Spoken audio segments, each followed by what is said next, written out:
What's up, everybody? I'm TK. Today, we're going to be talking about different kind of businesses that you can build.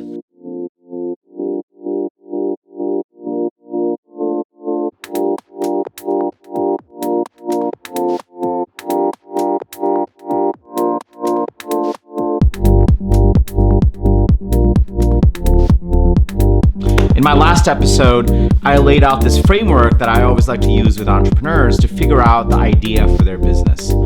In this episode, I'm going to be talking about different kinds of businesses that you can go and create. So there's three kinds of businesses that I absolutely love, especially when it comes to tech.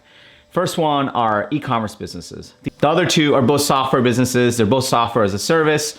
One chases organic growth. They're businesses that don't have to grow triple digits every year, and the other chases exponential growth. They're typically the ones that goes and raises venture funding. Let's first talk about e-commerce businesses. E-commerce businesses are awesome if you want to get into entrepreneurship and you want a lot of freedom and you don't have a lot of deep technical knowledge. These are awesome because you can go out there, resell products, you can create your own products, whether they're physical or digital, and you can leverage a whole slew of technologies that are out there, everything from Shopify to distribution platforms like Instagram and Amazon. And what that allows you to do is quickly get started, make a profit on every sale, learn about marketing, learn about sales, learn about technology and funnels, all of those things without having to have a lot of technical knowledge to go and build an entire software business. So when entrepreneurs are getting started, I always try to educate them like, hey, there's more than one way to build a business. It doesn't have to be a software company. It could be an e-commerce business. Heck, it could even be a consulting business or a services business. I personally don't like those as much, but some people do, and it's totally fine. The three that I like are e-commerce and two kinds of SaaS businesses. Now, let's talk about SaaS businesses. I love software as a service businesses, and so does Wall Street, because once you get a customer, you can continue to charge them, and then you can go and sell them more, and then you can grow it, you can build a whole movement around it. My last business, ToutApp, was a software as a service business, and I absolutely loved it.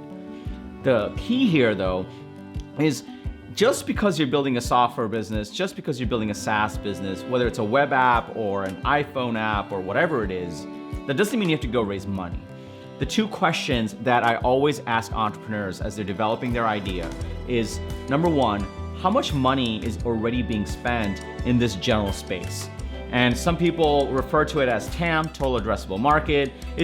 The whole thing is just a fancy way of how much money is there to be on the taking. People are already thinking about this problem space and they're spending money on it. What's the total amount? The second question I ask is, how much of that can you go own and how much of that do you want to own?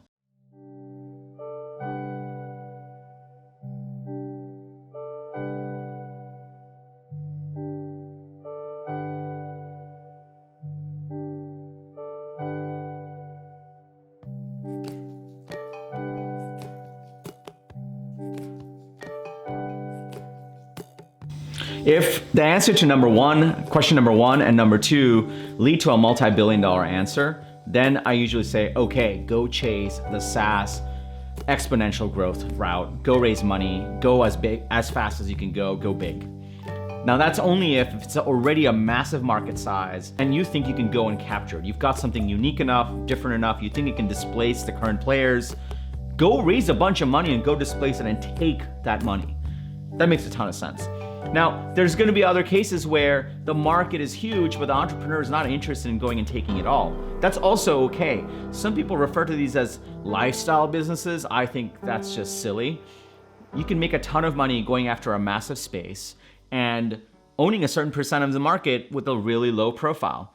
I wanted to use this vlog to first say, those are the three kinds of businesses that you can go after if you're going into entrepreneurship, if you're thinking about building a software company or a tech-enabled company.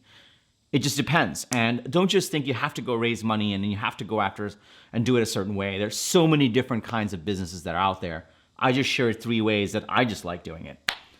In the next episode, I'm going to be talking a little bit more about whether you bootstrap or you go raise funding and how to go about raising funding and even going into how you build out the business and the idea so that you're optimized for success. I'm TK, you're watching Unstoppable. In this vlog, I cover things around starting businesses, strategies around growing businesses, and also on that path, how to become the best version of yourself.